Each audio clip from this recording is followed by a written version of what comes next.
Welcome to Super Movie Brothers. Let's start the show. This is a podcast on the Podfix Network. You can check out more shows like it at podfixnetwork.com.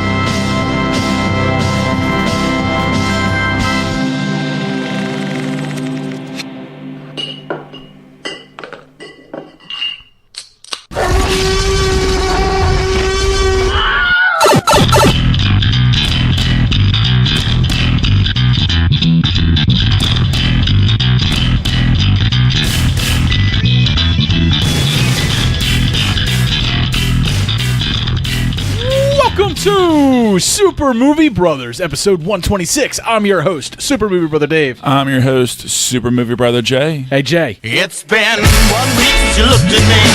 Cocked your head to the side and said I'm angry. So what have you been up to, man? What were you up to this past week? What'd you get down to?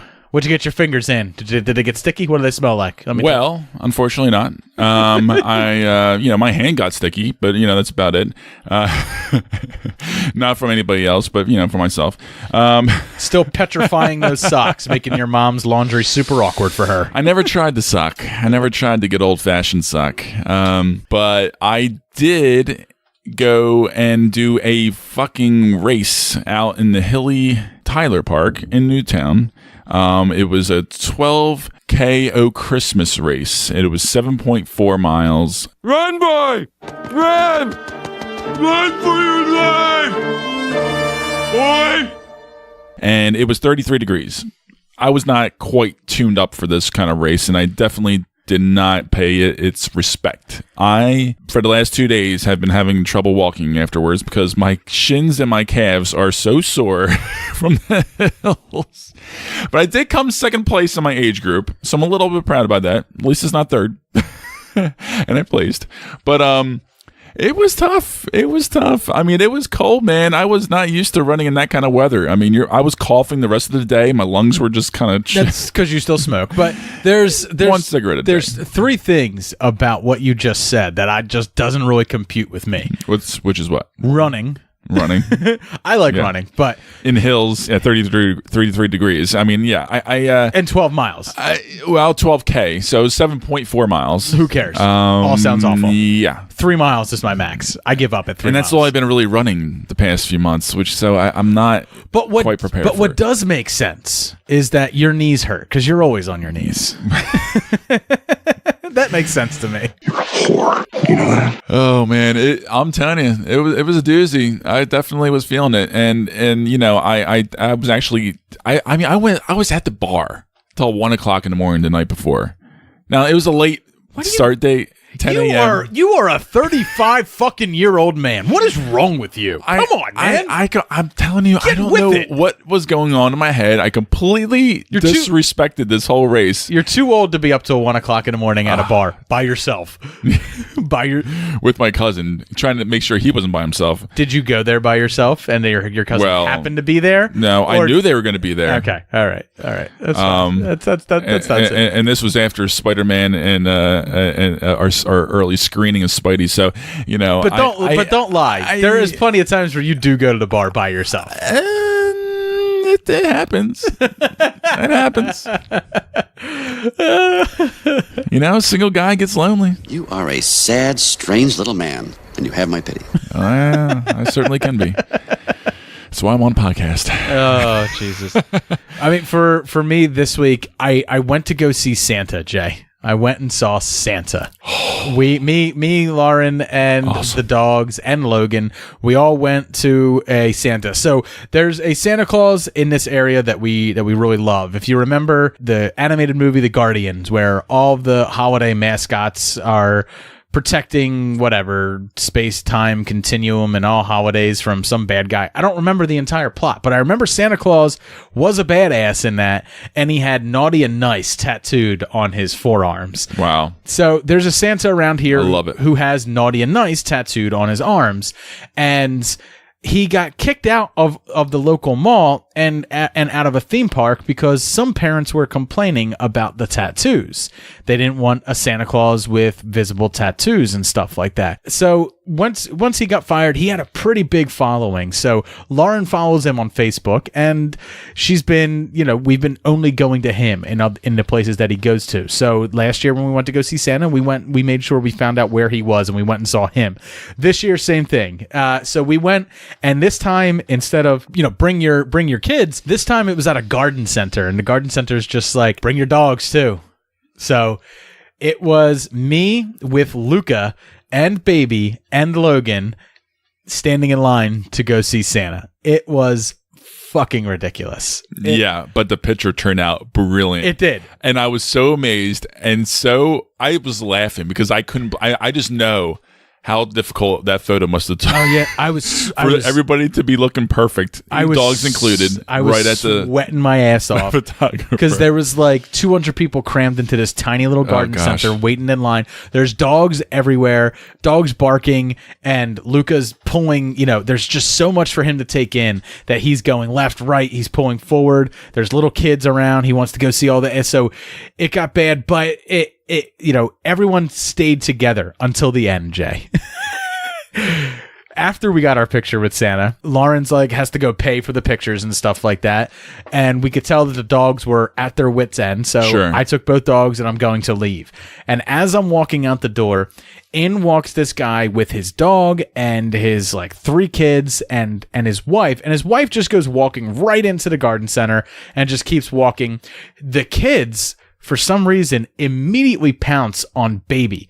And it's 3 kids surrounding her, petting her and stuff like that. After her stress level is already through the roof, the poor dog just shut the fuck down. She was done. She started like shaking, and then she just peed right where she was standing, right in the foyer. Yeah, well, she's an old lady. It's not that she's an old lady. She doesn't like kids, and she doesn't like being crowded like that. So she won't bite them or anything, but she just gets nervous about that. So there's kids touching her, petting her, and stuff like that. So I'm trying to tell the kids, like, all right, that's enough, that's enough. Meanwhile, Luca goes right into their dog's face, and next thing I know, I hear.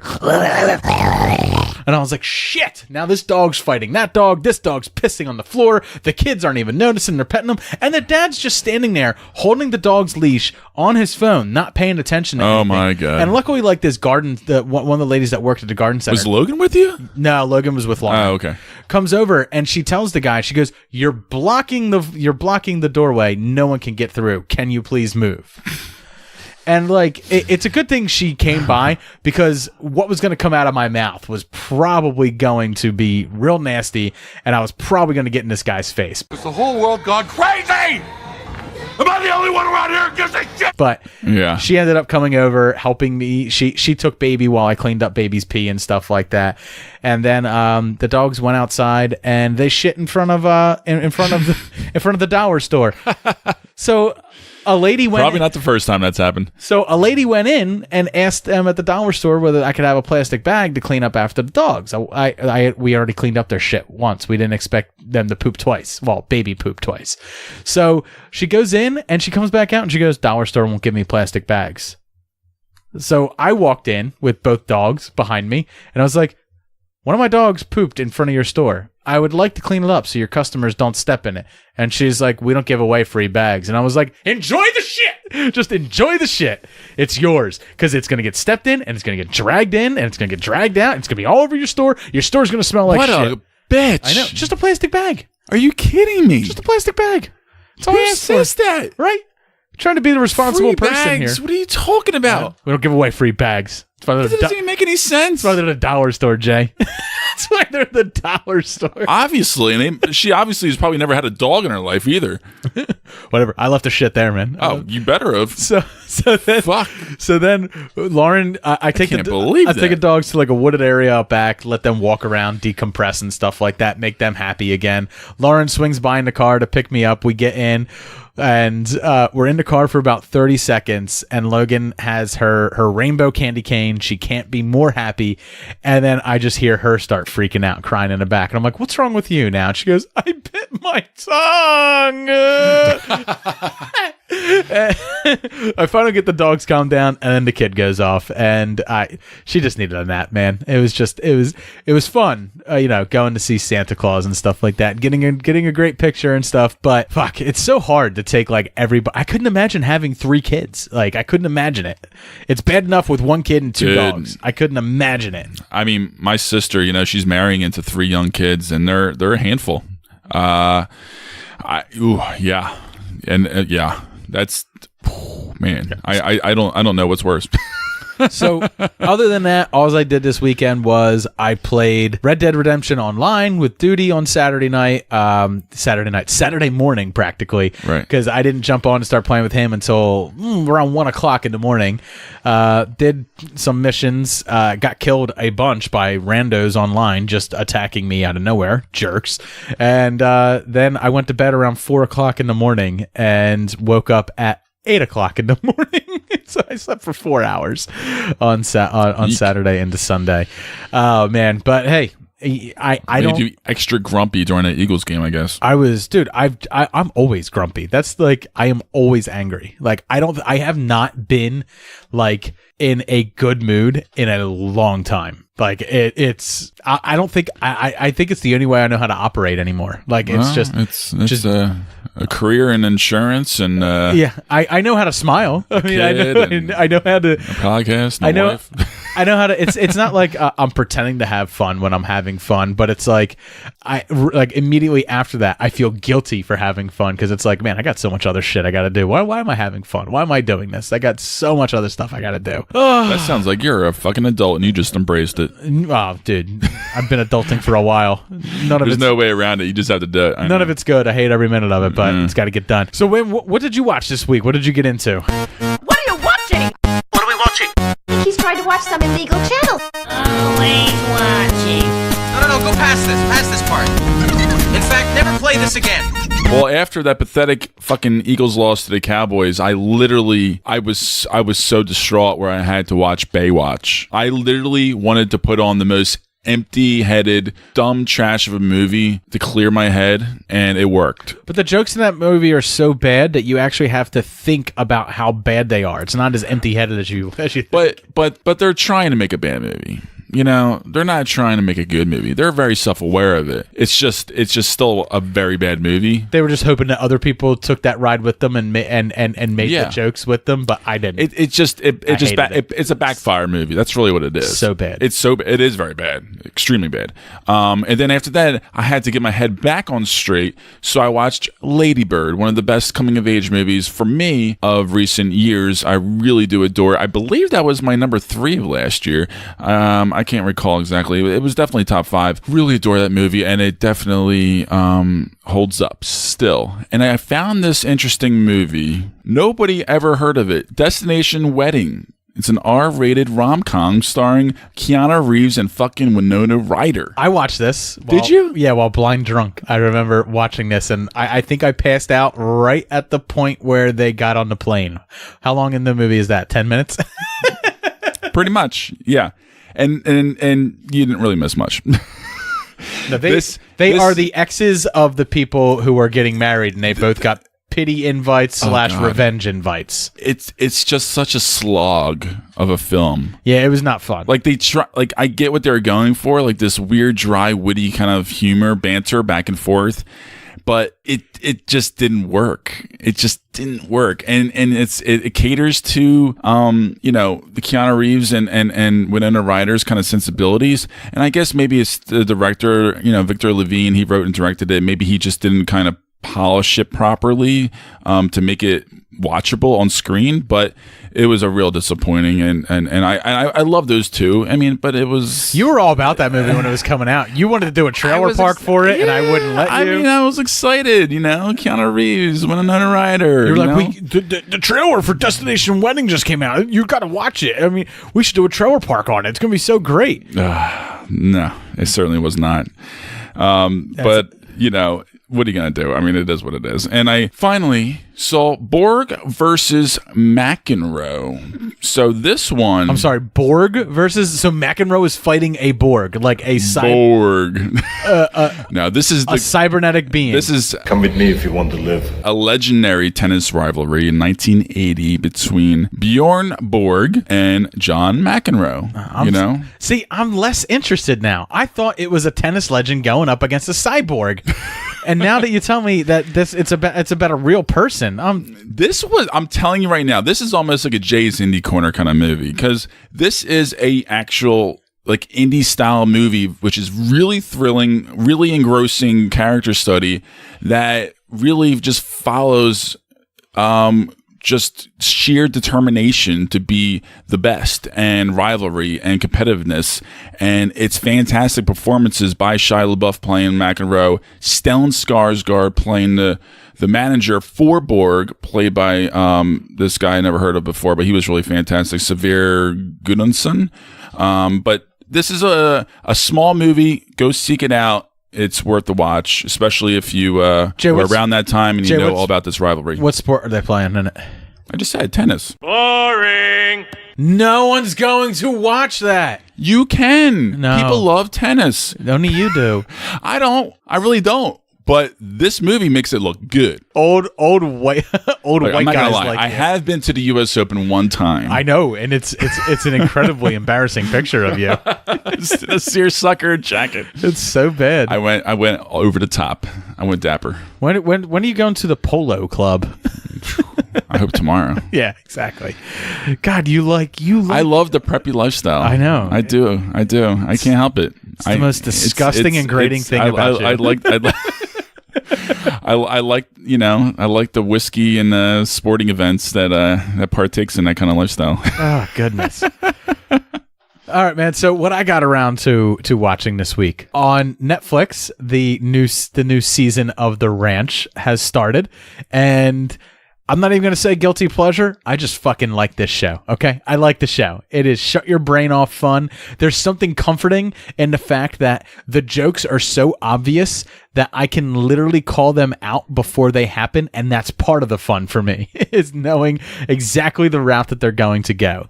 And it's okay. I have fun with it. I think Ashton Kutcher works in this capacity of like sitcom star. I don't like him in movies, but I like him as a sitcom star. That's why he's a successful sitcom star. Right. And Sam Elliott is just, wonderful in it. He is the Uber version of our fathers. Like, he is our fathers to the nth degree. He is what, like, he is now don't get me wrong, our fathers are nowhere near as bad as him, nowhere near as Republican as him, and nowhere near as distant as he is to his kids. But you can see there's a lot of resemblance. You can see parallels there, but it's all played to comedic effect and stuff like that. And I enjoy it. And this season has honestly like a lot of emotion. They actually really went for it this season with emotion. Look, and like, this is a show that is every single scene is done on a set. And, the camera stays practically in one position for an entire scene and doesn't really move around and stuff like that.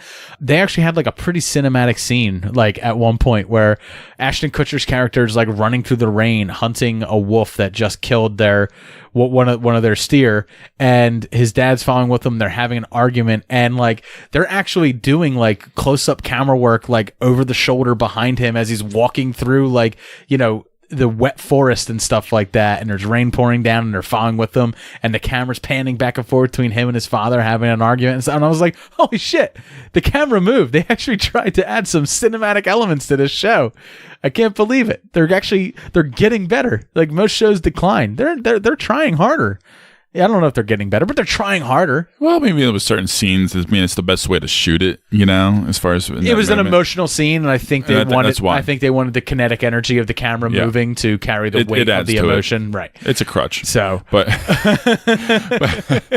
no, honestly, like I remember when it first came out. I watched the first half and I turned it off. I was like, this is so staged. It was a little too much, but when I walk in on you and Lauren occasionally watching it, I do get sucked into it, and I do kind of enjoy it. There is kind of weird comfort to it. In it being staged, like in you knowing everything that's going to happen. It's comforting. And it could have been just like my state of mind at the time or whatever, but who knows? But I could definitely see myself going back and binging this whole series. It just wasn't indie darling enough for you. Yeah, maybe at the time it wasn't. I don't know. I just wanted to mention I did actually see, or try to see, should I say, Paul Thomas Anderson's Inherent Vice. Now, we both love Paul Thomas Anderson normally. I'm not sure if you've seen this movie. Have you, David? I can't say that I have. Joaquin Phoenix is not. I know you love him and you gargle his balls as hard and as much as possible, but I honestly don't. He's an actor to watch for me. Like he's somebody I'm always intrigued. Yep, and he's been around for over 20 years. So stop watching and watch him go away. He's not going away anytime soon. He's still a treasure. He's not winning awards anytime soon either. You never know. It has a massive ensemble that is just, I think, underutilized. I love the notion of the story.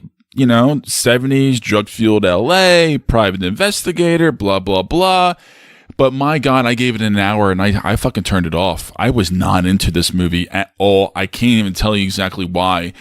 The story just did not develop well enough. It did not get me engrossed. I didn't give a fucking shit about any character.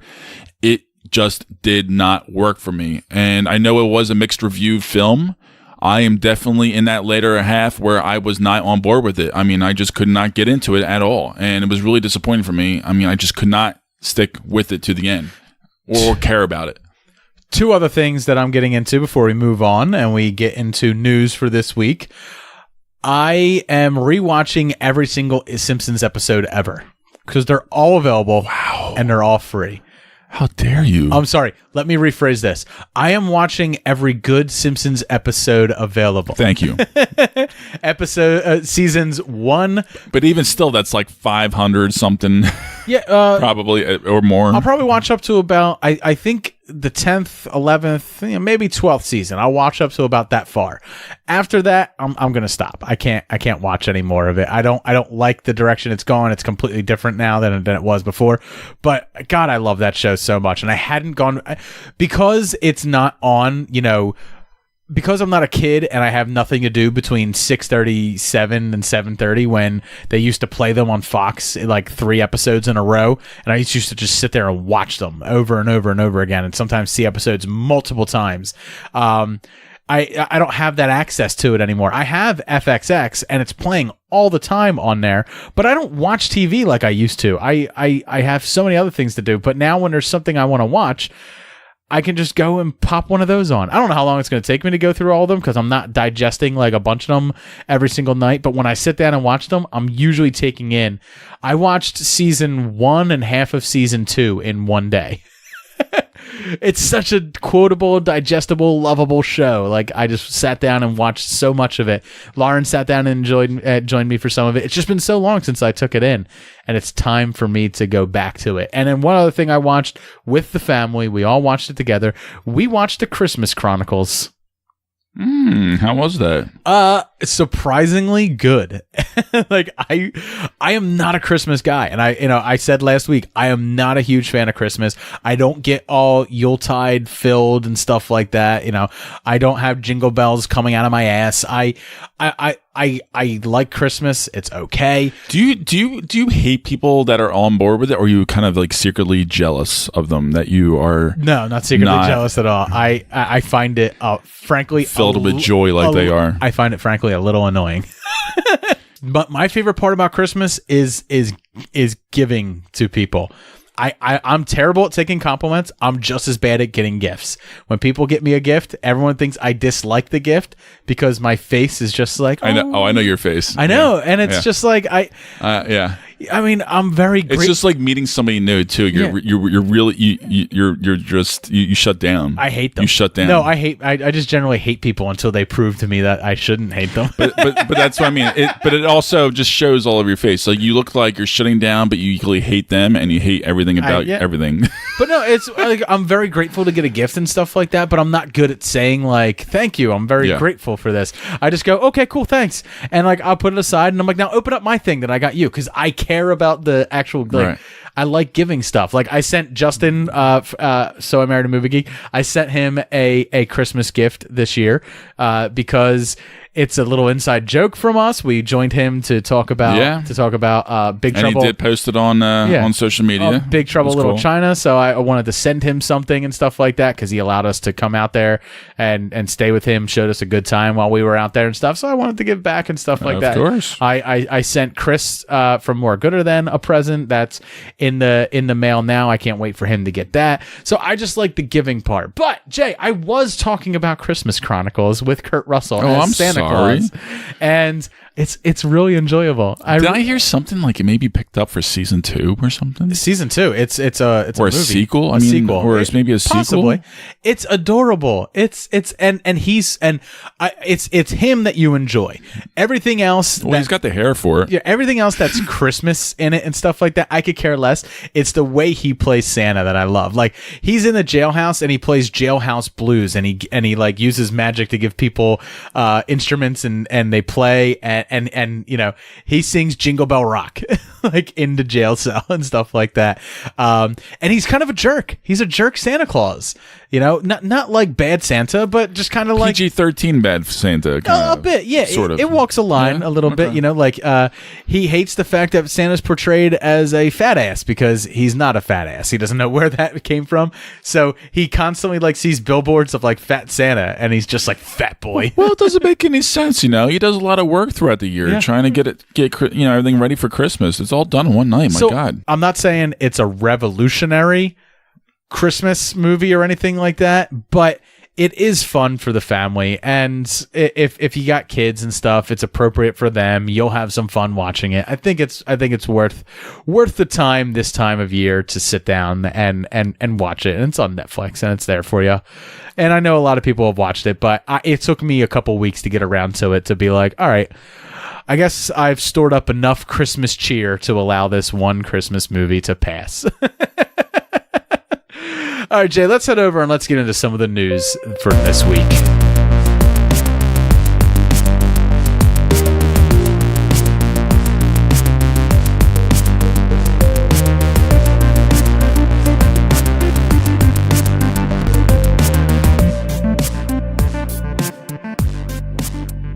And now it's time for the news. All right, Jay, let's run through some of the news from the past week or so. So I'm going to go first. Mark Millar gives some updates on his Netflix movies. So we previously reported on the fact that Netflix was going to be doing a bunch of direct-to-Netflix comic book movies based on the works of Mark Millar. And it looks like the first 2 Mark Millar movies that are going to be up for Netflix to do is Jupiter's Legacy and American Jesus. Jupiter's Legacy takes some classic mythology, like Roman mythology, and some of the golden age of comics and stuff like that, and it kind of gives similar origin stories to these superhero characters, but Mark Millar does it in his type of style, which is a pretty, I would say, hard-nosed, gritty, and a little bit rated R type of style. So I think it's kind of like what everyone would be looking for, and you know, Jupiter's Legacy, it explores the generation gap between new age superheroes and old superheroes and stuff like that. And I enjoyed the comic, so I'd be looking forward to the TV show. But American Jesus is the one that I don't know a whole lot about. So American Jesus follows a 12-year-old kid who discovers that he is Jesus returned. So he is the second coming of Christ, and he's able to turn water into wine, heal the lame, and he can even raise the dead. And he has to deal with the destiny of basically being the second coming of Christ in American contemporary times. Because when Craig's inside, we'll party all damn night. I don't turn water into wine, but into cold Coors Light. I'm not my brother, I know, don't walk on H2O, but I got hydroponic shit that me and Judas grow. I'm fucking Craig. I'm fucking Craig. Yeah, I'm fucking Craig. Craig Christ. So I'm not that one. I'm less interested in, but the Jupiter's Legacy, I'm kind of interested to see what Netflix can do with tentpole, comic book movies and stuff like that. So I want to see what they do with a property like that. I don't know. They kind of need a void to fill now because they've brought so many people in to Netflix because they had Daredevil and Luke Cage and Iron Fist and Jessica Jones and The Punisher, and now that stuff's all going to be going away, obviously, given the how they've been canceling everything. And I think having Mark Millar, the sensibility of Mark Millar and his writing fits with Netflix and fits with kind of like their creator run type of shows, and it would help fill the void a little bit. So I'm looking forward to these two shows. Jay, what else you got? Well, we have two interesting anime series coming out. They're announced. Netflix is going to be doing Ghost in the Shell, and then Adult Swim announced that there's going to be a Blade Runner anime series as well. So interesting, yeah. Because I'm actually really excited for the Blade Runner one. There was some short stories that were done for Blade Runner 2049 that take place in and around that timeline. This is supposed to take place before 2049. Yes. I believe 2032 it'll be taking place, and it will have some familiar characters from the Blade Runner universe, but as we know, there's endless things that you can be doing within this world. Along with Ghost in the Shell. I don't care so much about Ghost in the Shell. I've gotten plenty of Ghost in the Shell series before in the anime form, so that were done well, correct? Yeah, because they're beloved, and they for a while have wanted a live action version. Nothing has ever come close to the Ghost in the Shell original anime, animated anime movie, but it's all done pretty well. But Netflix is doing a live action Ghost in the Shell TV show, anime. Then they're doing nothing that hasn't been done already. So I'm less interested in that, but I am very much interested in the Blade Runner one because I think that the Blade Runner universe lends well to anime and the style, and I think that there is a richer, larger world that can exist for Blade Runner, and I like seeing it expanded a little bit. All right, Jay, Men in Black, the reboot, has an official title. It's actually not a reboot. It is a continuation, but it's more of a spin-off. It is Men in Black International, and that will star Chris Hemsworth and Tessa Thompson, and they will be the new Men in Black for an international audience, not all taking place in New York. I'm kind of excited for that. I like the way that sounds. I like where they're going with this. So it would have been less believable if they were both putting on American accents, and it's taking you and it's going to show you different parts of the world than we've already seen. So it's not rehashing stuff in a way. So I'm actually kind of looking forward to it. I like the Men in Black property. No, I do too. And honestly, the last one really just redeemed itself. I mean, you remember we talked about this. It was way better than we expected. A lot more emotional, and I loved the tie-in. Some people didn't. I loved it. What's your next news story?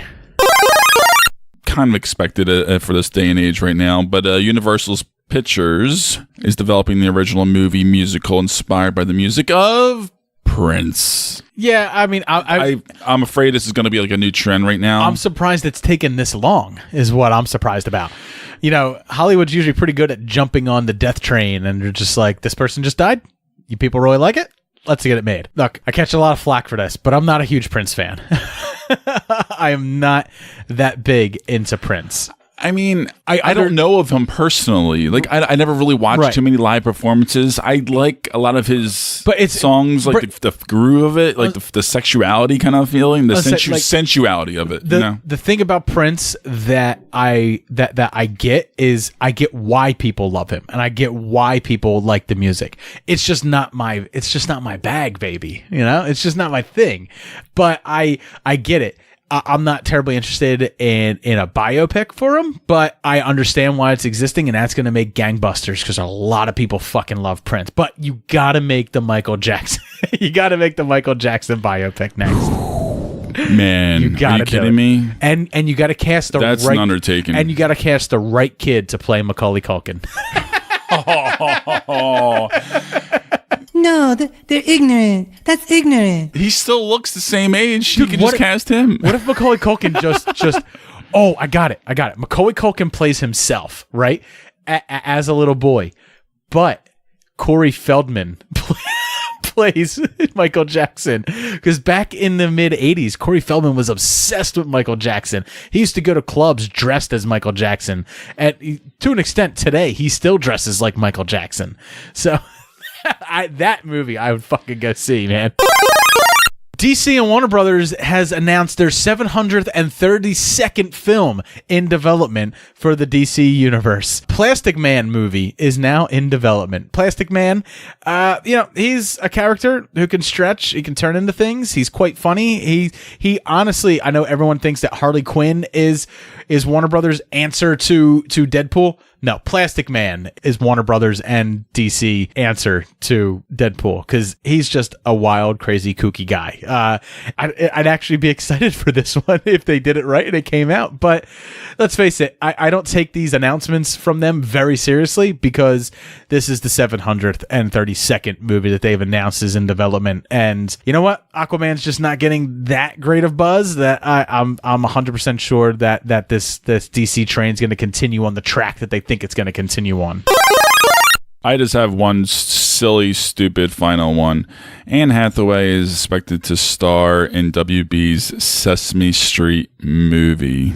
Really? Sesame Street? I'll take Logan to say it. Dude, you do realize Sesame Street is super huge. You only don't know it's huge because you don't have kids. But I know it is, but a movie? Okay.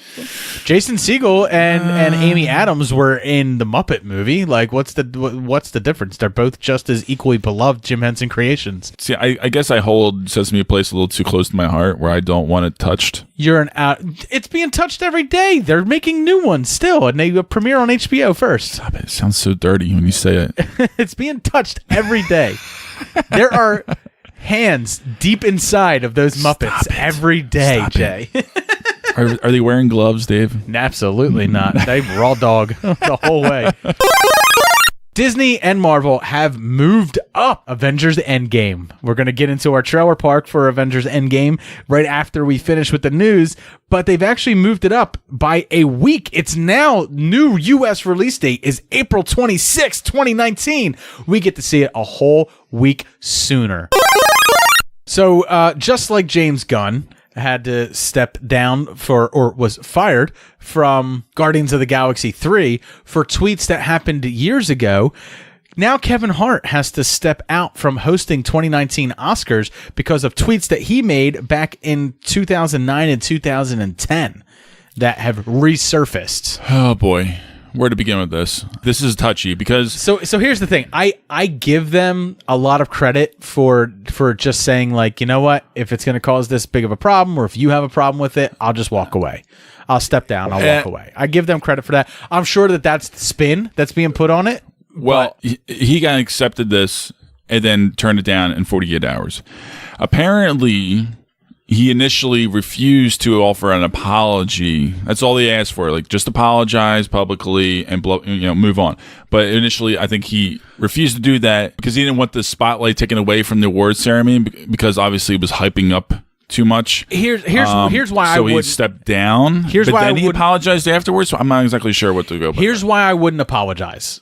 Because it's something that happened in 2009 and 2010. To only apologize for it now is disingenuous. You're only apologizing for it now because it got brought to light and stuff like that. You didn't apologize for it then, or you didn't apologize for it because it was wrong to make those statements. He still believes in those statements or of whatever was said, but he's not going to apologize for it because he's being made to or because it seems right to do so if he doesn't feel he needs to. I probably wouldn't apologize either. I'd probably be just as stubborn as he was about it. Well, look, first of all, on record, we don't know exactly what he said. Yeah, we don't know the context of what he said. The tweets are out there. I just didn't care enough to go find them and read them. Right. And to be fair, this was years ago, apparently. And to be fair, even more, it's a comic. He's a comic. Every fucking comic has controversial shows, tweets. Oh, here it is. Everything. I found one of these tweets. Okay. It says, saw a tall ass white guy at the US Open wearing a white blazer. What a homo. So he saw me. Yeah.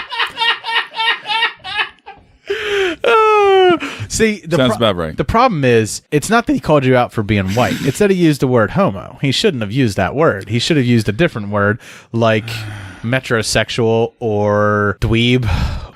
Or light in his loafers. Light in his loafers. Light in his loafers. That's an old school one. All right, Jay, let's head over and let's get ready for Trailer Park. Because we got to talk about Deadpool PG-13 and Avengers Endgame. Yes. I'm just out here living for God, and you just... Let Poetics explain. Poetics, bring the drums in. Cut the beat and let the music play. No Trailer Park, shout out to Dave and Jay. I don't serve, but there's a newer wave. We've been on since trust God save the right style. I don't want to flow until I know that the bass drop. Welcome back to Trailer Park. We got 2 trailers that we're going to be doing for you tonight. Obviously, the big one that everyone's waiting for is this one right here. Where do you live? With Colossus. Own a rent. Spoon. Why the mask? Ugly. Why the jokes? Insecure. Why Princess Bride? I'm a fan. Why Celine Dion? I'm a bigger fan. Why the holidays? Thought it'd be fun. Why PG-13? It's a family movie. Also money. Also Disney. Why do you think audiences will be stupid enough to swallow this? Not sure this level of curiosity is cute coming from a middle-aged man strapped to a bed against his will. Want to untie me? Not on your f***ing life.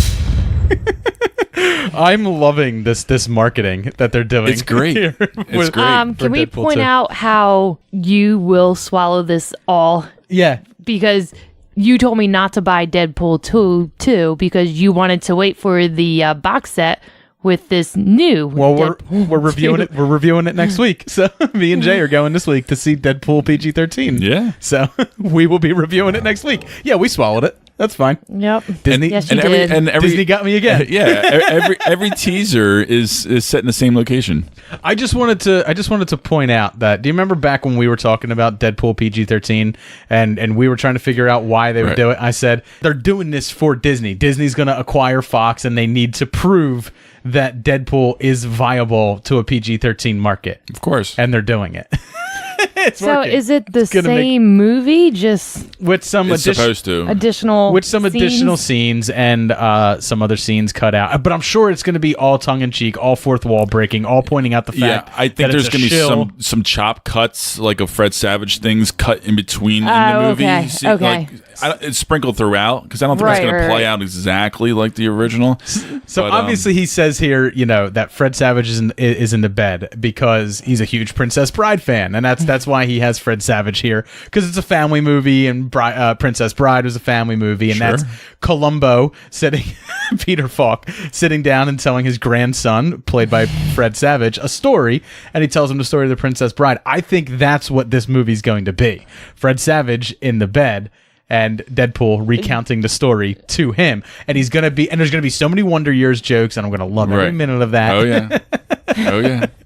And then this trailer, like I was pointing out before we started recording, that this trailer is an homage to Uncle Buck when Macaulay Culkin is questioning him over and over and over again, asking him new questions. He's like, "What's your record for consecutive questions asked?" 38.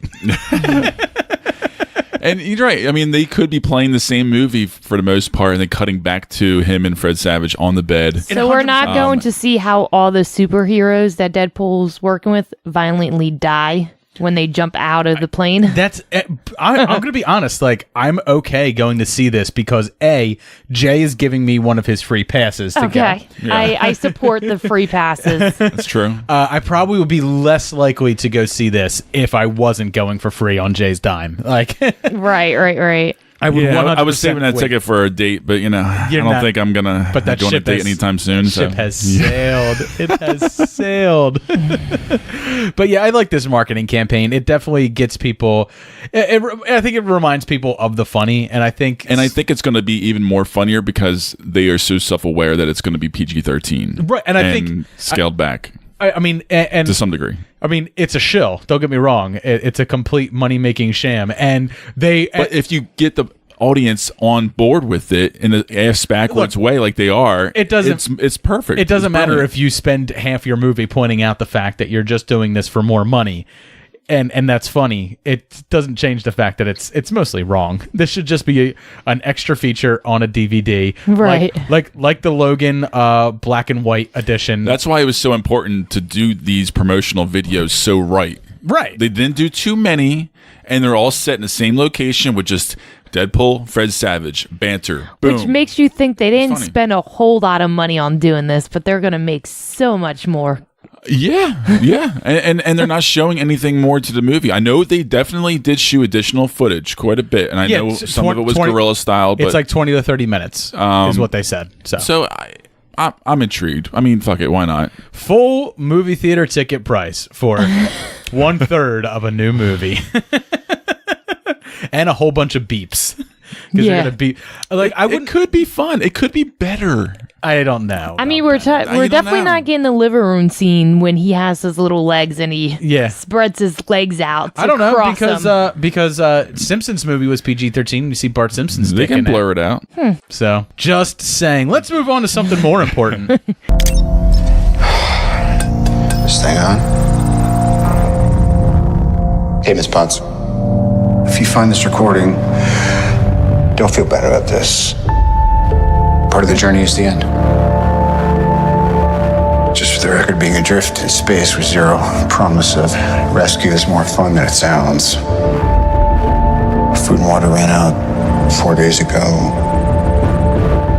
Oxygen will run out tomorrow morning. That'll be it.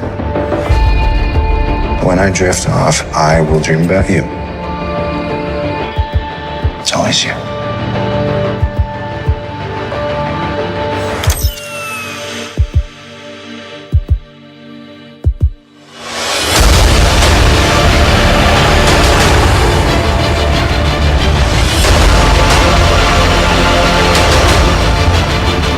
Thanos did exactly what he said he was going to do. He wiped out 50% of all living creatures. We lost, all of us. We lost friends. We lost family. We lost a part of ourselves. This is the fight of our lives. This is going to work, Steve. I know it is.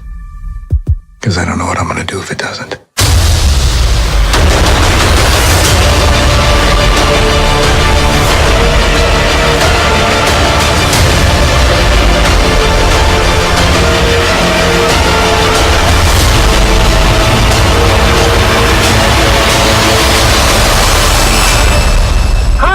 Is anyone home? This is Scott Lang. We met a few years ago at the airport in Germany. I got really big. Is this an old message?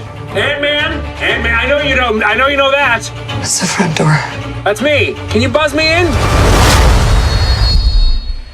It's kind of impressive how they can do so much with such little footage. So happy about that. Oh my god! Yeah, the emotions that they can invoke in you for just with so little that they are showing there, because they're not showing you and showing new footage too. Right. It's not all recycled old stuff, you know. Yeah, right. It's all new footage, and it has the right tone, and it tells you absolutely nothing about the greater plan. You can watch this and you can pick up little things here and there. The thing I took away from this trailer is there's two things. I've never seen a soldier in a World War II movie look at a pocket watch with a picture of a loved one in it and known him to survive that movie. Second, the look on Hawkeye's face when he takes that mask off is the exact reason why I don't go to strip clubs, because that is sad stripper face. Or my entire family's dead face, but oh my god, that was too funny. Yeah, it's written all over his face. You know exactly what happened to him in that last movie. Right. But that's what it's just. And he does look badass. It's just this sad, 1,000-yard stare where it's just he's looking through everything. Distraught. Yeah, absolutely. And we can start breaking it down a little bit here. Obviously, it starts off with Iron Man inside the Guardians of the Galaxy ship. He's 4 days without food and water, which 3 days without water, you're dead. So he's been drinking his own pee. That's what I want you to know. He's been Bear Grilling it up there, drinking his own And urine. Tony would know that. He would know to do that. I was gonna say, if anyone's going to do it, Tony Stark definitely would. He probably knows a way to purify it. Oh, and stuff yeah, like yeah. that. Exactly. Why do I drink my own urine? Because it's sterile and I like the taste. His suit does it for him. Yeah, he's got a filtering system. No, there is no suit. There is no suit. There's no yeah. suit. Oh, gosh, It got decimated. All his little nanobots got fried off by Thanos. But one of the cool things is the helmet. The Iron Man helmet. What's left of it there?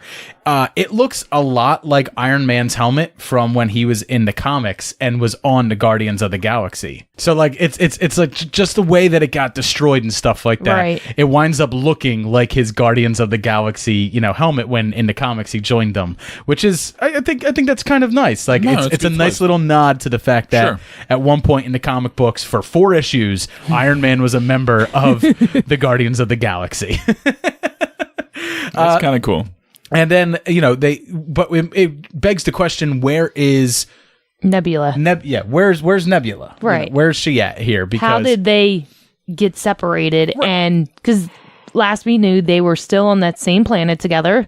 They had no ship, and we know she didn't. Well, they had the Guardian ship. The Guardian ship, right? Which so it's not the she Milano. I forget what the name of it is. The second ship they have, but she crashes her ship into Thanos right in Infinity War. So that ship's gone. So I don't know where she is. We do later see an image of her on the ship, but we don't know whether it's coinciding with this. Right. She may have found some other way off the planet or abandoned Tony at some point with an escape pod because she is going off, to hunt down Thanos again. Because she did so good the first time. Right. She succeeded. Oh, yeah. She succeeded so much. We get images of Steve Rogers, and if you look at Steve Rogers here, did you notice something about the stars and stripes on his chest? No, what? I did not. They're white again. Oh. They're lighter now, which I find interesting. He took the time out to unpolish his. Well, we don't know how long it's been. That's true. This could be several months afterwards. We know one thing, that there already is a casualty from Infinity War, and it's one that I may never get over. We lost the beard. And the hair. Better. And you know me, I am a big fan of beards. He looks better without the beard. You're official hair gal. He's a pretty boy. He needs to show off that face. But that I would say that might be the greatest, casualty of the Infinity War. More than Spider-Man. Yeah. Now, Black Widow says he decimated 50% of living creatures. Does that mean animals died too? Yeah. The fuck, Thanos. I got Everything. what he was doing. We have 2 dogs. When Thanos snapped his fingers, right, one of the dogs died. Like that's not okay. And I mean, obviously, baby over Luca, but that is not cool. Speaking of wardrobe callbacks, Tony Stark is sitting on the Guardians of the Galaxy ship. His tank top is his first, yeah. It's exactly like the tank top from the original Iron Man. So they're doing this thing where obviously they killed off almost every Avenger that wasn't in the original Avengers movie, with the exception of a few. And they're kind of breaking them down and bringing them back to where they were at the beginning of this whole journey. We also see Thanos a little bit. We see his hand kind of like walking through the reeds. And it reminds me a lot of Gladiator at the end when he goes to similar, when he goes to Elysium and he's touching the wheat and stuff like that and walking to his farm. And speaking of farm, we now know what Thanos was doing with his armor once he lost it. He planned on making it a scarecrow.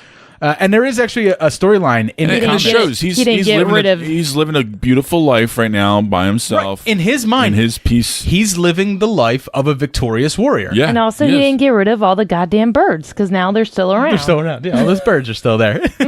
And there is a storyline in the comics that goes along with this. After Thanos, it's actually after the Infinity War. After Thanos is lost, he actually gives up his warmongering ways and his villainness, and he goes off and becomes a farmer. So they're kind of like paying a little bit homage to that here as well. So there's a lot going on in the trailer, but there's not a whole lot going on. Right. There's one point where... But I think it's perfect. I was extremely happy with it. Yeah. And Well, I mean, we'll get to it at the very end, but Well, there's one point where Bruce Banner's walking in somewhere. We assume that it's in the Avengers compound, and we see a picture of Scott Lang up there. Right. And in the background, we see Shuri. And we don't know what happened to Shuri. I mean, we know that Black Panther's gone, but we don't know what happened to Shuri. She may still be alive. She may not be. She may come and join them. She may be the new Black Panther for right now. Maybe. While T'Challa is gone. So that's something that'll be interesting to see. And then one of the big reveals is that Clint Barton, obviously still out there and operating, and everybody who thought that he was going to be Ronin, like he was in the new Avengers, he 100% is Ronin, and that's what he's doing here. So he's no longer Hawkeye, and it's obvious from the state of him, the way he looks, and the 5 dead bodies around him, that he's lost something. And obviously, I don't know whether it's both his kids and his wife, or whether I feel like it's got to be all of them. Yeah, because which would make more sense because they took quite a bit of time at his family farm with his kids and his wife, and for us, the viewer, to be emotionally invested in his family. It would make more of an emotional blow for us, knowing that they all died. I can even see if it's just his wife that was taken from him, and the kids are off with like grandmom or grandpop, whoever is left of the two. Right.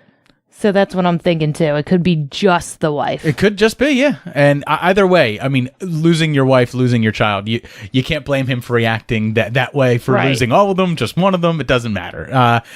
We do get one shot of Thor, and Thor looks like the most handsome contractor you have ever seen. Yeah. Right? Taking a lunch break on the stoop. He's got boots on. He's got the dungarees, and he's wearing a Carhartt jacket, and you're just like, just put up my walls. All of them. Or take them down. I don't care. Take them down, please. Do it shirtless. I don't care. God damn, you're handsome. It hurts so much. And then, they're talking about a plan. Captain America says that the plan has to work because he doesn't know what he's going to do if it doesn't. And he's looking at a picture of Peggy Carter, which is super weird for his girlfriend, Sharon Carter, to be like, every time she's like, hey, Steve, what time is it? And he opens it up and there's a picture of her dead aunt who he used to Yeah, great aunt. Yeah. So weird. I'm doing good. Hold on. I'm great now. I'm good. I'm really good now. Flips it open. Every time she sees it when they're out at dinner, she just starts. She's like, God damn it. She breaks a glass in her hand. You okay? No, I'm fine. In the bedroom. Yeah. Baby, what time is it? Oh, let me check. Yeah. You're sleeping on a couch, Steve. We don't see anybody else in this trailer. It's just so much is just up in the air. Anything, we don't know what the plan is. We don't know, who else we didn't see in Infinity War made it, didn't make it. The only person we know made it for sure is Scott Lang because of the end credit scene from Ant-Man. And we know that he gets out of the quantum realm. We don't know how he gets out of the realm. We don't know how, right. There's a ton of different ways, but something tells me that quantum technology is going to have a lot to do with how Thanos is taken out, and a lot to do with the possible rumors are time travel plot. 1-2 punch of that in Captain Marvel. And everything makes sense because it's quantum, right? You just throw the word quantum in front of it, and it all makes sense. It all makes sense. Science, bitch. Non-science, bitch. Yeah. Science fiction, bitch.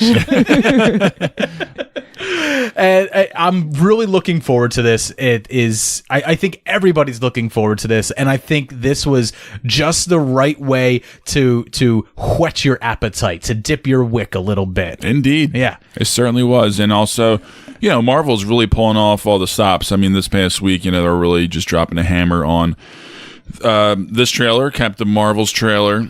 And they dropped the Spider-Man Far From Home trailer at Brazilian Comic-Con. Which will be out soon. Which was supposed to premiere in the States and be online shortly afterwards, but Marvel pulled it for some reason and decided not to do it. It'll be soon. I don't know when. It'll be within a week or two. Absolutely. But I'm hearing good things. I haven't heard any negative reactions from that trailer, but we'll see. All of us here will obviously be there very first day we possibly can. Oh, yeah. Seeing Avengers Endgame. And one of the things that they don't mention in this trailer, but Marvel has made it known now, is what they are calling the Thanos snap. So it was the incident when the aliens attacked. Everyone called it the incident. So Thanos's finger snap has been called the decimation. And that's that's what the media in what that's left on Earth is calling everything that Thanos did. Strong word. Yeah. And one of the things we didn't talk about, but I really like it. Not only the name itself, Endgame, is pretty cool because Doctor Strange, right before he left, right before he died, pretty much, he said that he was moving it to the end game. Right. That this was the end game. And I know he knows more than what we know. Yeah, and Avengers, the original Avengers, Tony Stark points up to the sky at the giant vortex up there, and he goes, "Could you see that up there? That's the end game." And it turns out in 2012 he was right. Yeah. No, I do. I really like the title. Yeah. I think everything about the trailer was perfect. And the way the Marvel 10 Marvel. years logo Yeah. just turns Ashes. to dust. Yeah, the dust. Isn't it crazy? It's been 11 years. Yeah. By the time this comes out, It's going to be 11 years. 11 with years. a couple stinkers in the middle, but overall. But just imagine, but just only in that short time frame, how many movies they put out. Right. It's phenomenal. Jay, and even amazing. short of a time frame, how many more movies they plan on putting out? Yeah.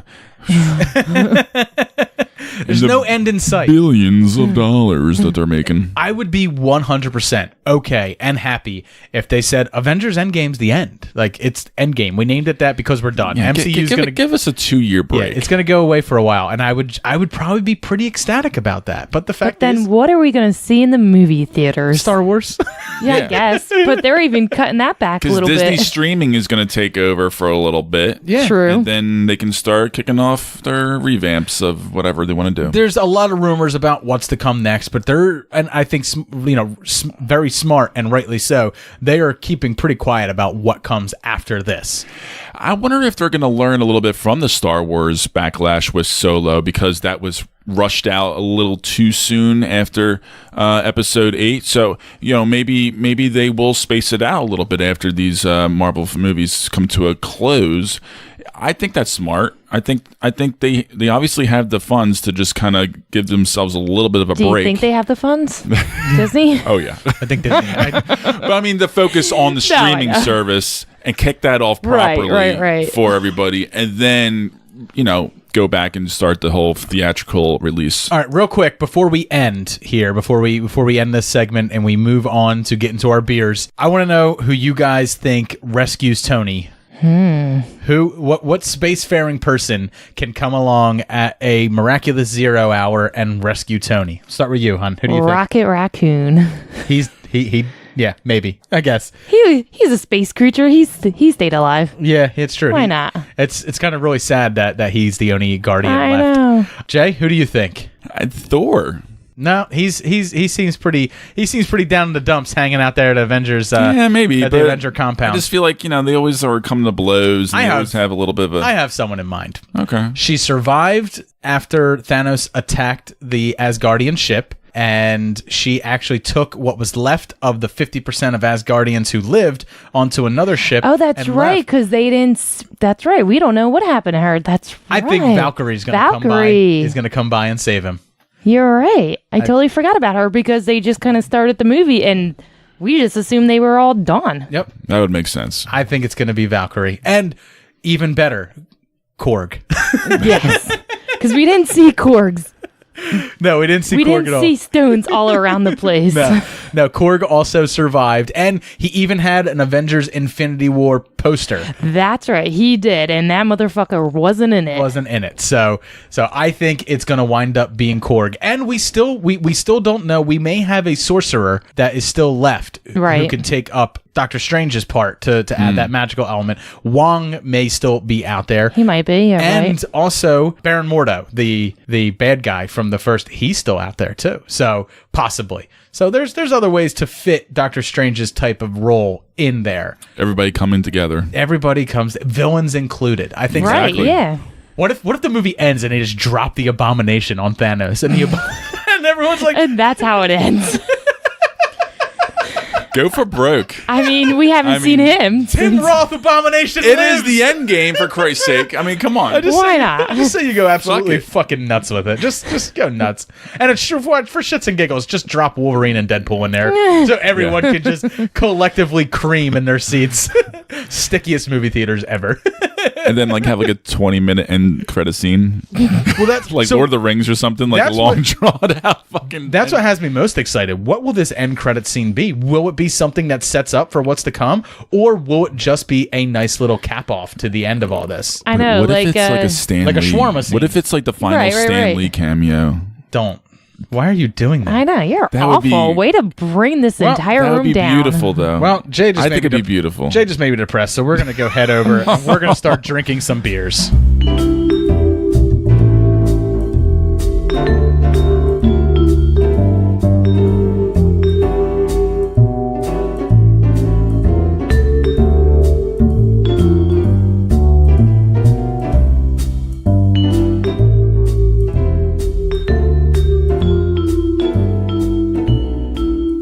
Welcome back to the beer segment. Me and Jay got 2 beers that we are going to be reviewing for you, but before we do that, we're going to drop a line to our sponsor, Blowfish. Blowfish is the only FDA-approved hangover cure. What it is 2 tablets that you drop into 8 to 12 ounces of water. You drink that shit down, and you start to feel better within 15 to 20 minutes. So if you stayed up until 4 o'clock in the morning doing some Red Dead Redemption raids with your posse, and you just had too many beers, and on Sunday morning your head is pounding, make sure you reach for the Blowfish. You can get Blowfish over at www.4hangovers.com and use our promo code SMBFish to get 15% off. All right, Jay, we got a drunk scene to do, but today's drunk scene is not an average drunk scene. So while it does take place in a bar, a jazz bar, it is not about being drunk on alcohol, Jay. It's about being drunk on power. Find us some shade. Thanks, Hot Mix. Right this way, sir. Isn't that your old girlfriend? Yeah. Do you want to go someplace else? No, I'll be okay. Mary Jane, show us what you got. I'll take it. I'll be right back. All right.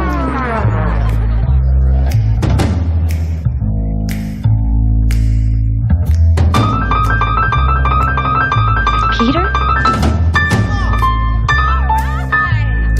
This is for you.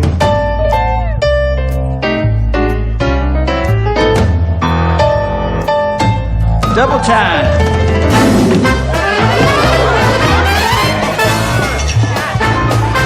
Thanks.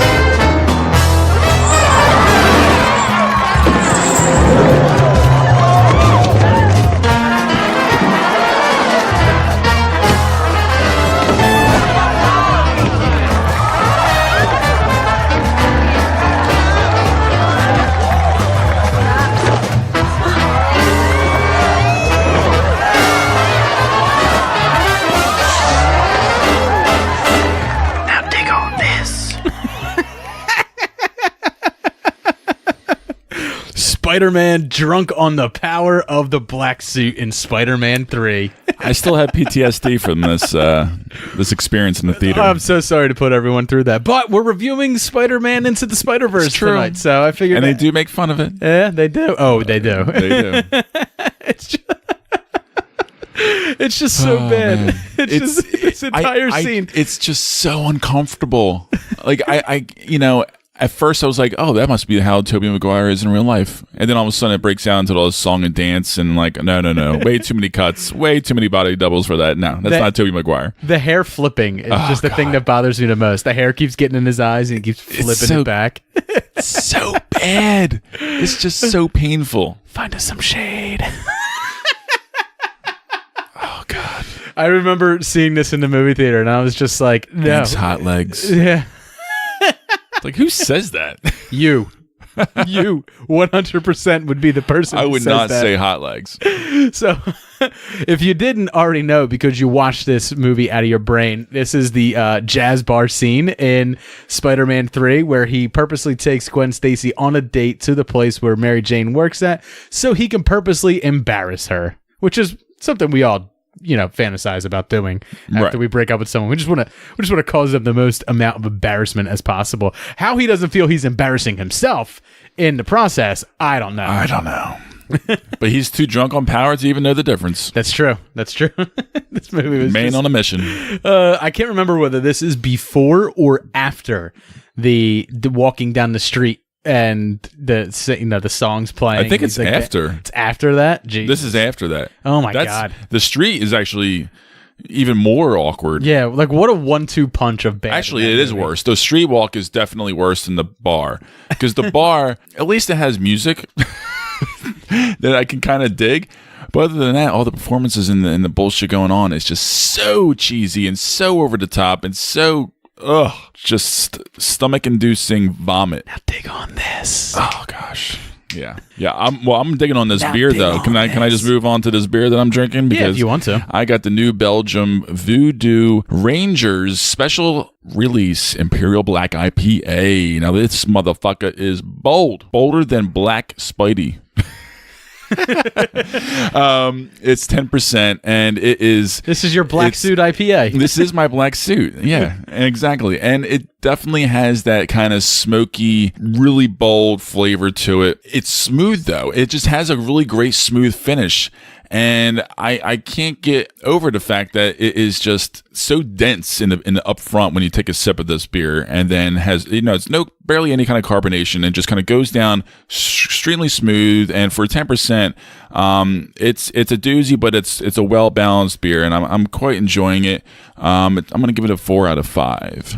All right, man. And I am drinking the Troeggs Golden Things Dry Hopped Double IPA. This thing is actually dry hopped with lemon drop hops to add that little bit of a citrus note to it. And honestly, it's nice and fresh and floral up front. And it just kind of goes out with a pretty big whimper. Like it's not very bold in flavor. It definitely mellows out. Yeah, it mellows out a little bit too much. This is from their limited series that they do. And yeah, I'm just not terribly impressed with it. It's 8.2% alcohol by volume, and it's really nothing to write home about. It's nothing. I mean, Troeggs is hit or miss for me, even though they're a local place. We like them a lot, but I'm not a huge fan of all of their beers. And this one, it doesn't miss the mark. It's just it's not even at a mark. Like I can't even give it a mark. But it's kind of like a meh. Yeah. For a double, But I always try to give them a shot. Like every new beer they come out with, I always like to pay them that kind of respect, because they do have a lot of good beers out there. Yeah, and it's got this real dirt flavor in it, like just real dirt. Like the ending taste is maybe just a little hint of it. It's just dirt. That's never good though. Just tastes like licking a lemon rind a little bit. So I'm going to be giving this one a 3 out of 5. I'm not terribly impressed with it. I don't hate it, but it's really nothing to get excited about. So me and Jay are going to move on, and we are going to get into our Spider-Man Into the Spider-Verse review. Ooh, baby.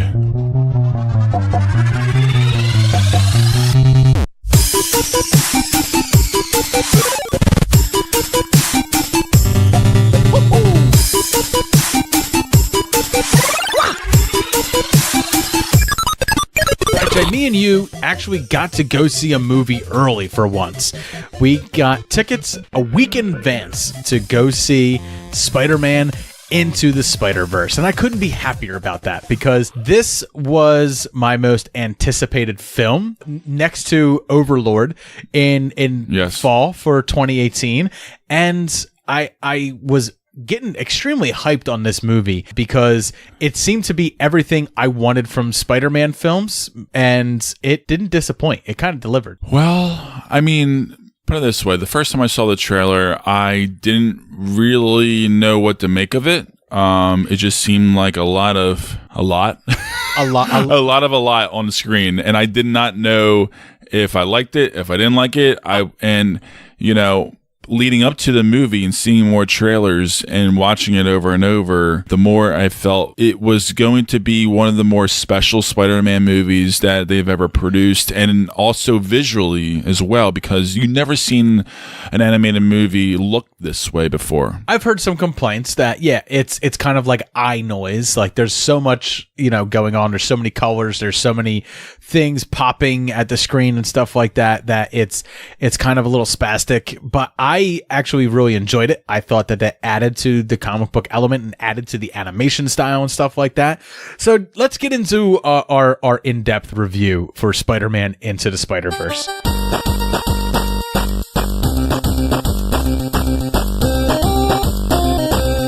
Spider-Man. I mean, this guy swings in, zip, zap, zop, looking answers to no one. My name is Miles Morales. I'm Spider-Man, but I'm not the only one.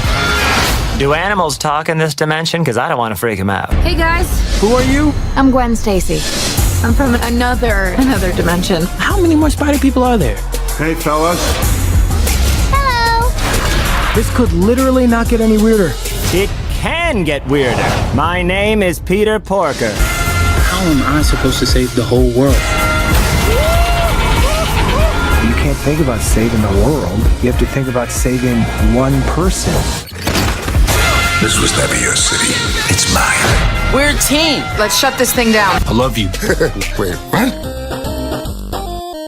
Miles Morales is an average teenager growing up in Brooklyn, living his life disliking telling his parents that he loves them, until everything changes when he is bitten by a radioactive spider.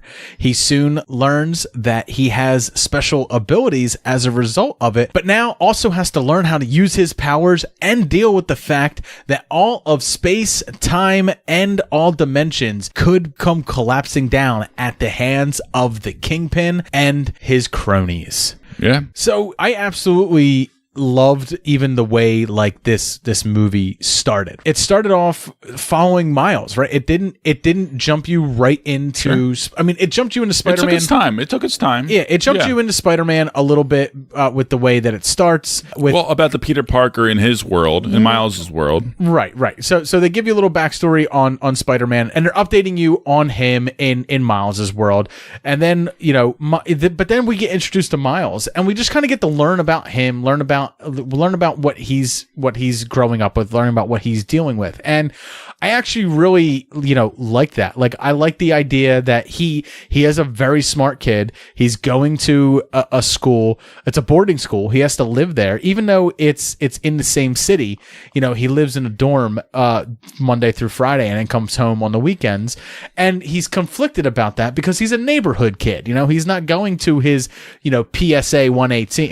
He's a personable kid. Yeah, he's very sociable. Right. He's not going to his PS 118 anymore. He's going to the super secret science school that's down the road. That's very exclusive, very hoity-toity, and he got in on a scholarship and stuff like that. So I like that aspect because it lets you. Everyone knows what that's like. Everyone knows what it's like to be the new kid and stuff like that, to be new at something. So it automatically starts you off in this awkward place for him. And he's trying to navigate his social world while eventually he's going to have to navigate his superhero world too and come to grips with that as well. I think it was nice to spend 20 to 30 minutes getting to know Miles before all of this took off. Much that happens once the rest of the spider people start showing up without getting spoilery. Well, it was really needed because it definitely comes back towards the end of the movie and his arc throughout the movie. The guy who voiced it, Shameik Moore, he did Dope. It's pretty much the only predominant movie that he has done so far. He was the lead in that little indie film that I thought it was just okay. I didn't think it was that great, but I thought it was all right. And it's interesting because he's an older guy. I mean, he was born in 1995. I mean, he still has that voice, like he like a kid. But I thought he did a pretty fine job along with all the other actors in this movie because there's a fine cast. There's a lot of interesting actors doing a lot of good voice work, and it was fun.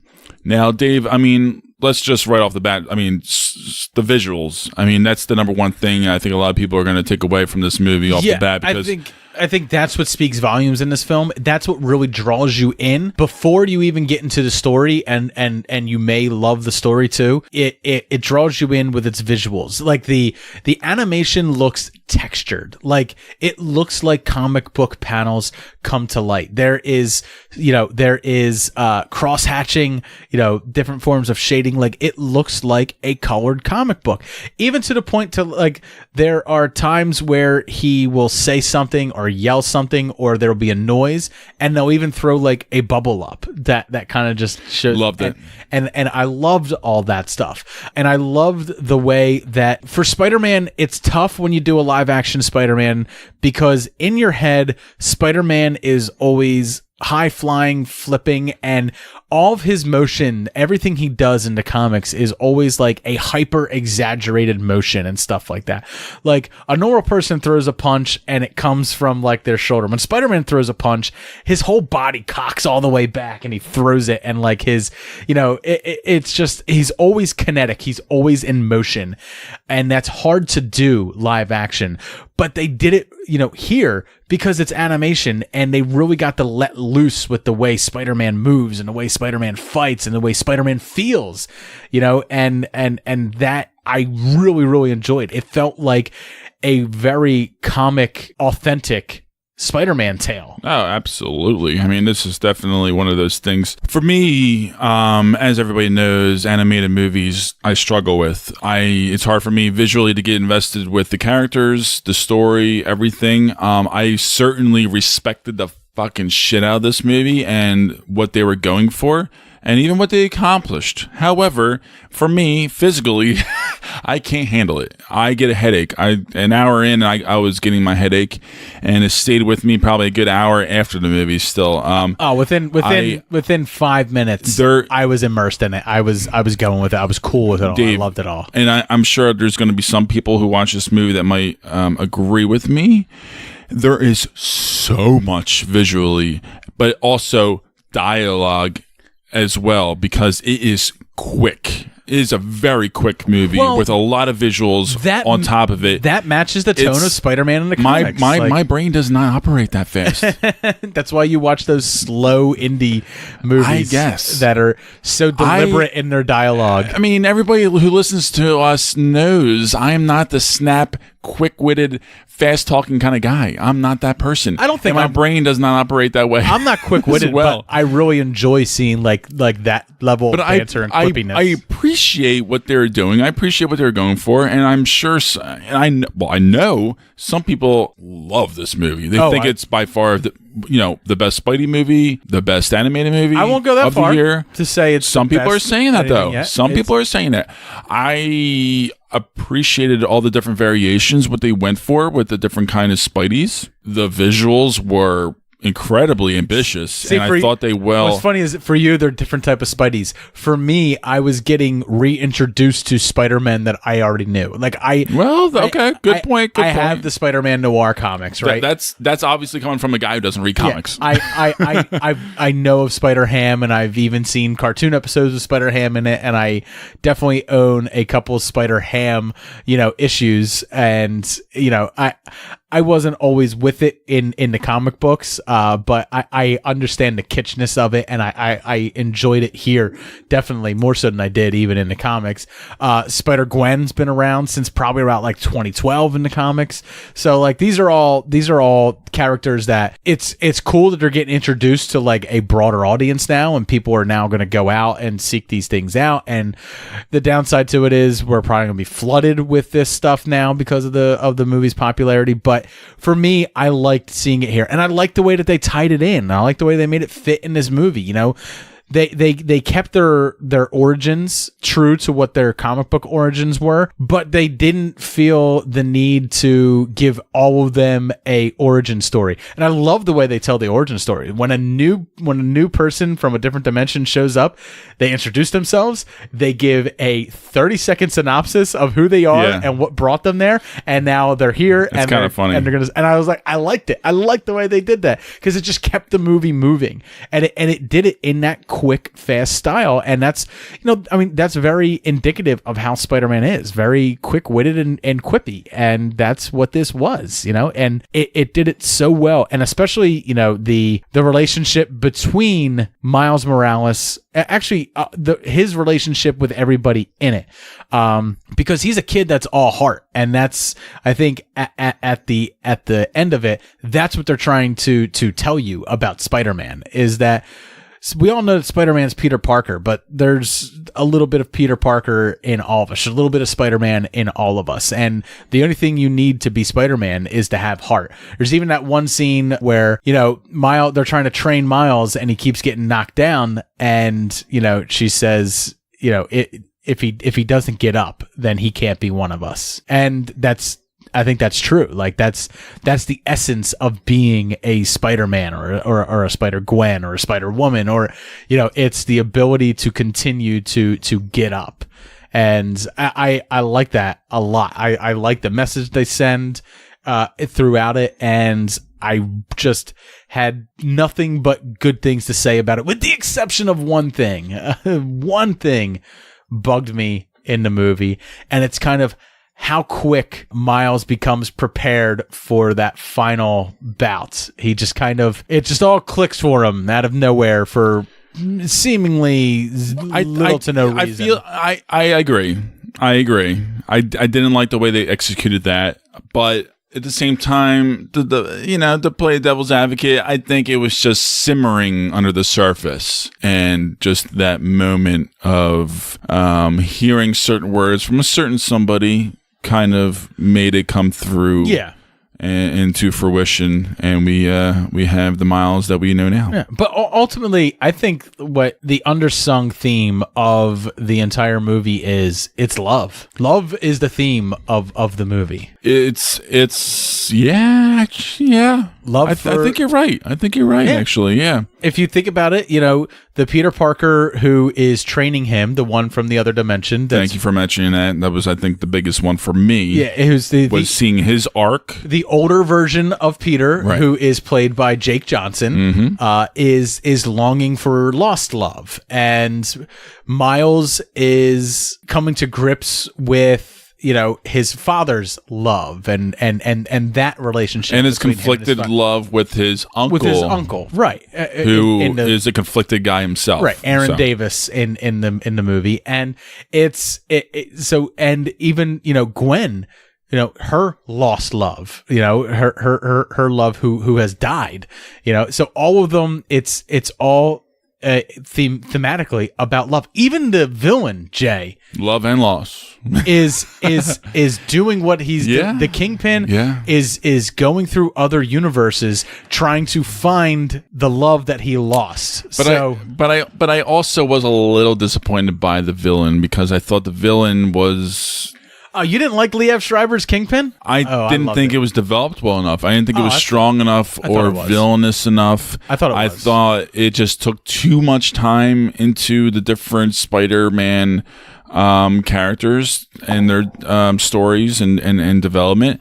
I just would have liked to have seen a little bit more menace, perhaps. It was there, Jay. It was there. I just didn't feel it. The first fight between Spider-Man and the villains at the particle collider. But that was it. That's all you saw. That's all you really got. But you got his motivation as well. They gave you his motivation, and that he's the type of person who will stop at nothing. I still wasn't feeling it, though. I can't. I mean, I just wanted a little bit more. I mean, what do you want? Do you want a soliloquy from the fucking Kingpin? I don't know. Do you want Vincent D'Onofrio? I'm not a movie maker, Dave. I can't tell you. Do you want Vincent D'Onofrio to sit there and play the Kingpin in this as well? I probably would. You would.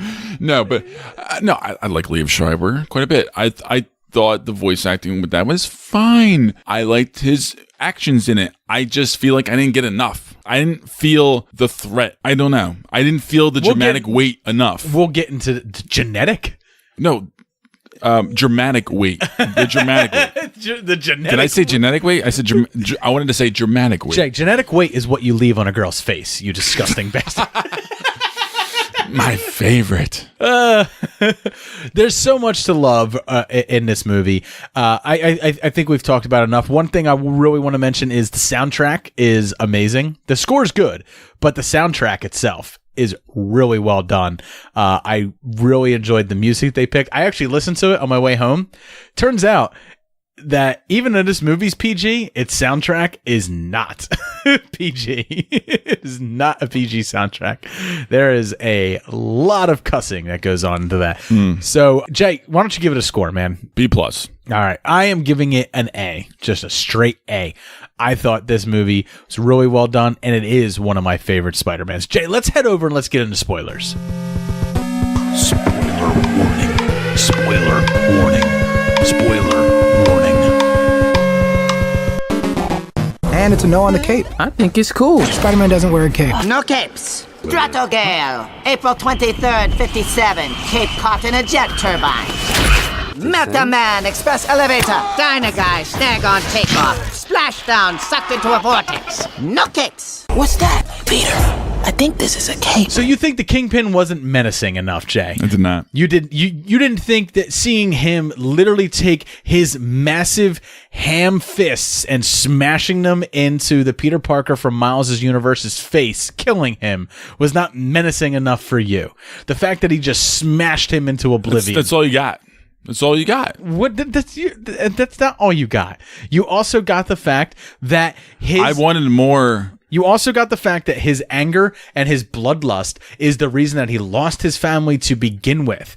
And he's stopping at nothing to gain that back. He's a selfish human being who would destroy all of existence, not in just this universe, but multiple universes, to get back what he lost. And even then, even in the face of total annihilation, he is still insistent on getting it and fighting Spider-Man and killing him to get it, despite what he knows. It is the exact opposite of what Spider-Man is, where Spider-Man would sacrifice everything to save people. Kingpin will sacrifice everyone to get what he needs.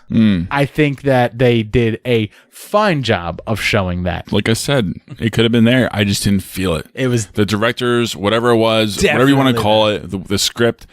Something just did not work for me emotionally to feel that weight. You want to talk about how to fit in multiple villains in a movie and not make it feel bloated? This did it. First of all, how the fuck did Spider-Man even die from the fucking punch? He said moments before that, after fighting the Goblin, when he was fighting Prowler, he said, like, God, I'm exhausted. Like, he's worn out. He was beat. And then an entire particle collider and a dimension fell on top of him and crushed him already. He was already crushed. He was dying as it was. Kingpin's blow was just a final blow to end him. He was dead. Yeah. And I think everything he was telling Miles was just to get him to stop the particle collider, to take the goober. Oh my God, a fucking goober. I love that. I love that. That's the simple little goober. So we did a So how about Phil Lord, huh? We did a news story last week where we talked about Chris Pine was the voice of Peter Parker, and we didn't know what dimension he was going to be from. He was the voice of Peter Parker in Miles's dimension. He was the version of Peter Parker that is killed very early on in the movie, and which fits with the comic books. You know, the comic books, Peter Parker died, and Miles Morales kind of took over, and they really didn't have much of a crossover. I like the way they did it here. I like the way that, like, the entire city felt the loss of it and felt the loss of Spider-Man. Miles himself felt it more so because in his mind, he was the cause of it. Peter Parker was Miles' Uncle Ben. And then later on, his Uncle Aaron, who is the Prowler, who is a bad guy, literally becomes his dead uncle, becomes his Uncle Ben. But but his first Uncle Ben moment, voiced by Mahershala Ali. Is Peter Parker's death, which is, you know, he didn't do anything to stop it. They didn't need a big. I don't think there's one point in this movie where the words "great power with great responsibility" are uttered. And I love that because you can get the message of Spider-Man across without harping on the same, tone over and over again. I think the dynamic between and the certain private exchanges between the uncle, the father, and Peter Parker all brought a similar shade of that speech to him one way or another throughout this movie. 100%. And that's why the words themselves weren't needed to be said. And if they were said at all throughout the movie, it wasn't anyone saying it directly to Miles, and that's what I like. Spider-Gwen, I thought was extremely well done. I liked her character in it. I liked it a lot. I thought it fit well. She was sassy and cute and fun, and it was just one of those things where I thought it was a good dynamic between the two of them. You knew from the trailers that it was going to be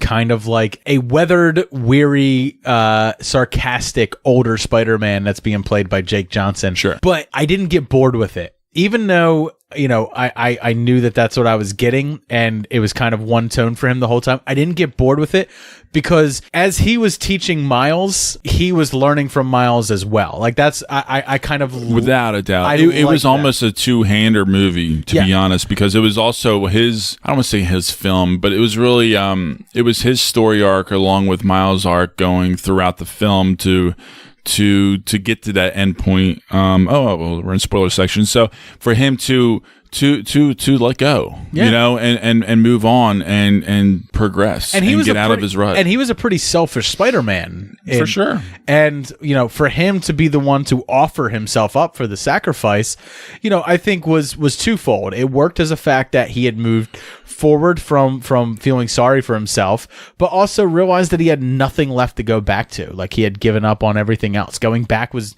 not going to improve his life at all. Where Spider-Gwen may have things to go back to, and Spider-Man Noir and Spider-Ham and everyone else who shows up, they all have stuff to go back to. But for him, he's got nothing. He mentioned in his quick 30-second bio that he buried Aunt May, divorced Mary Jane, and it was funny seeing him and Mary Jane, different Mary Jane, bump into each other, and he was acting all weird. Yes, that was kind of cute. Just as bumbly as an adult as he was a teenager, and that's what's cute. Sure. It's adorable. Yeah, and I love the whole, training him by not training him, the whole Mr. Miyagi thing, but done in a Spider-Man-esque way, in a very sarcastic way. That was, that was nice. I like that. There's a lot to. It's appreciative and also fits with Miles because Miles would respond from that kind of style. I believe. Right. From what I gathered from what they put on screen. I mean, I don't know the character through the comics, but as far as what they put out on into the movie, it seemed like he definitely responds more from a different kind of way of teaching than preaching. So, kudos to them. I just getting to the final parts of the movie, I loved Lily Tomlin as Aunt May. Lily Tomlin as Aunt May was great because when all the bad guys show up at her house and start busting up her house, she's mad and she actually picks up like objects and starts smashing them over villains' heads and stuff like that. Not in the fucking house. But my favorite part is when Miles, when they all leave Miles and they tell him he's not ready. You're not good enough. You haven't learned to control your powers yet. And they all leave him and they go off. Miles gets that miraculous speech from his father at the door while he's all webbed up to the chair, which all the other spider people webbed him up to the chair. And they told him he wasn't ready to take on the mantle and stuff like that. And they left. He magically discovers his powers then after an I love you speech from his father. And he goes back to Aunt May's house and I just love, she answers the door and she sees that it's him and she's like, it took you long enough. I love that. That was perfect. And I love the fact that his suit is not a suit he made like Peter did.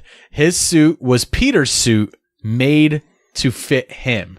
He spray paints and he's a graffiti artist, Miles. Sure. He spray paints Peter's suit to match his style and his sentimentality, and I love it. He goes out in the shorts and the sneakers and the hoodie. He goes out dressed as Miles Morales Spider-Man, not as Peter Parker Spider-Man. You know, he didn't just put on another Spider-Man outfit. He put on his Spider-Man outfit to go out there and take on the Kingpin. And then when everything is coming to a head and he's fighting the Kingpin and the particle collider's going off and dimensions are literally colliding in your face, trains are flying around, they're walking up buildings in opposite directions than they should, and everything's getting crazy with color and time and space and stuff like that.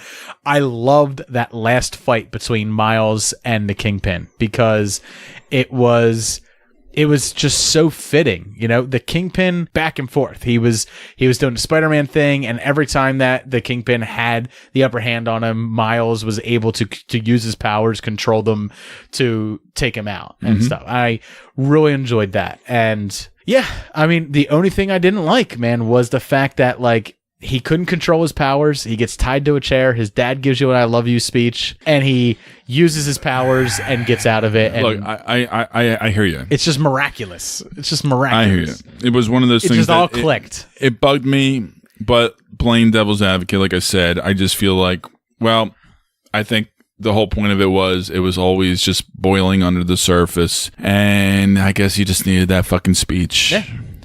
So, Jay, did you have a favorite scene in this? Anything that like really stood out to you? Because I do have one that I really, really enjoyed. Nothing's coming to me right now in my head. All right, it is right after he takes Peter Parker, the older version of Peter Parker from the other dimension, back to an apartment, back to Aaron Davis's apartment, and Peter Parker leaves and he walks down the building, just standing on the side of the building, walking down, but the camera pans like they're walking normal, but he's walking down the side of a building. Then they have a conversation, they walk on the street, and then he turns vertically and starts walking up the building the other way. And they're just having this conversation, like, and Peter Parker is just like a spider, you know, he's not crawling either. He's just straight up walking. His body's out straight, standing parallel to the street and walking straight towards the pavement. Then he stands vertically, walks across the pavement, then goes parallel again and walks up the other side of the building. That did stick in my head as well, because I do remember that. And I love the way they move the camera throughout that. The metaphorical camera, the way they shot that, for lack of a better word. It worked. And it's effective. And God damn, there's just so many good things about this movie. And I know I said I'm not ready to say it's my favorite Spider-Man yet, but I'm definitely ready to tell you that it is in the running to be. Sure. Spider-Man 2, the Sam Raimi movie, and this. Then Homecoming. But you know, like, stay on target. You'll see. I mean, rewatchability. But yeah, that was definitely my favorite scene. Was there wasn't anything that stood out to you like that? Like that was. Well, that definitely did stick out to me. I mean, it was one of the first cool little camera tricks that I noticed in the picture that. The movie was fun to see. So kinetic. It just moves like the way the camera. I love the way the camera moves with Spider-Man. Yeah. But in his action, sometimes he moves in such fluid ways that sometimes like his body moves out of frame. Yeah. Like I love that. And I like the camera can't keep up with him. He moves in such a way that the camera itself can't keep up with him. That's cool. I love the way they do it. I like that. And I did appreciate his relationship with Spuddy Gwen in the school, and also obviously, you know, throughout the rest of the film. So I thought that was nice. And, you know, with him and all the Peter Parkers, I thought it was kind of fitting. I wish there was a little bit more with the Nick Cage, like the Spidey Noir. I would have liked to have seen a little bit more cooler things, perhaps. I wouldn't have. Like, just slightly more. Just like one better scene. I like the fact that he's something more. I like the fact that the running joke is that he is black and white, and that he sees in black and white. Yeah. So he doesn't understand the Rubik's Cube. That was funny. And that was funny. At the very end, they catch up. They catch up with all of them and where they are with the story. Obviously, Miles Morales has embraced, you know, his world as being the new Spider-Man. He even captures the Kingpin, webs him up, and puts "From Your Friendly Neighborhood Spider-Man." And you know, he's out there just doing his thing. And sure. We catch up with Yeah, we don't catch up with we do catch up with Peter Parker from the other dimension, but we don't really get to see whether he gets back with Mary Jane, but we see that he got the courage to go to her and figure out that's good enough. That's good enough for us, I think. He was willing to try. Is what it was, and that's what mattered. Spider-Gwen, she goes back, she rejoins her band and stuff like that. But Spider-Man Noir, Jay, he figures out that Rubik's Cube. Even in black and white, he figures out that Rubik's Cube. Fucking A. And we didn't talk about the Stan Lee cameo. I had to save it for spoilers. Stan Lee does have a cameo in this, and it makes you want to cry because Miles Morales purchases a Spider-Man costume and he brings it up to Stan Lee and he hands it to him and he goes, "Can I return it if it doesn't fit?" And he goes, "Oh, it always fits eventually." And you're like, "Oh my God, Spider-Man." Yeah, all of us are Spider-Man at some point. And at the minute that you're having like this emotional moment where you're thinking like, "Fuck Stan, I love you so much," they throw a joke in there to break it up. And it just felt so right. Like it felt right to break up that emotional moment. And they do end the movie with an end credit scene. There is an after credit scene. And first off, you get a quote from Stan, which I loved. Sure. Yeah, that was beautiful. But the end credit scene is Miguel, Spider-Man 2099, who has learned to harness the power of the Spider-Verse and travel through multiple dimensions and time by the use of a watch. And Spider-Man 2099 goes back in time to the 1967 Spider-Man cartoon. And I absolutely loved it. It was so funny. That was so surprising. It was so good.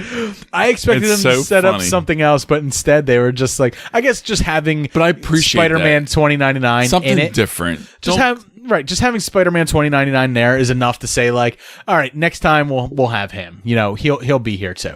But this time, let's just have some fun. Let's just have some fun. Yeah. And that's what this movie just what was. It was just fun, but there was a surprising amount of heart to it. But more than anything, just was a huge nod for the comics and the comic lovers of Spider-Man, period. I mean, even to the end credit scene with the nod to that, because it is. I mean, and I think they succeeded in that. Absolutely. So that's going to do it for me and Jay tonight. If you enjoyed our review of Spider-Man Into the Spider-Verse, or you have other comments that we didn't make on the movie, please reach out to us at SuperMoviePod on Twitter or on Facebook, Super Movie Bros Podcast on there. You can also check out the beers that we reviewed over on Instagram at Super Movie Bros Beer. Make sure that you check out our sponsor, Blowfish, by going to www.4hangovers.com. Use our promo code SMBFish to get your discounts off of your Blowfish order and end your suffering from hangovers. And as always, we are part of a network, so make sure that you go over to www.podfixnetwork.com and check out all the great shows that are over there, producing great free content for all of you. And I want to thank all of our producers, Alex Duty Dutram, Chris Brayton, Jason Short, Justin Winters, Kimberly Rosales, Neil Matz, and Thomas Iannucci. Thomas Iannucci is actually the composer for our Trailer Park music, which you heard. So make sure that you check out all of his music over on Spotify. It's streaming there for free for you. So make sure that you go over there and check it out. Sign up to Spotify. Check him out. Buy it on iTunes. Do it. You can check him out under Italian or under Thomas Iannucci, and that is spelled Iannucci. I want to thank everybody for listening tonight. Have a great night, and cheers. Cheers.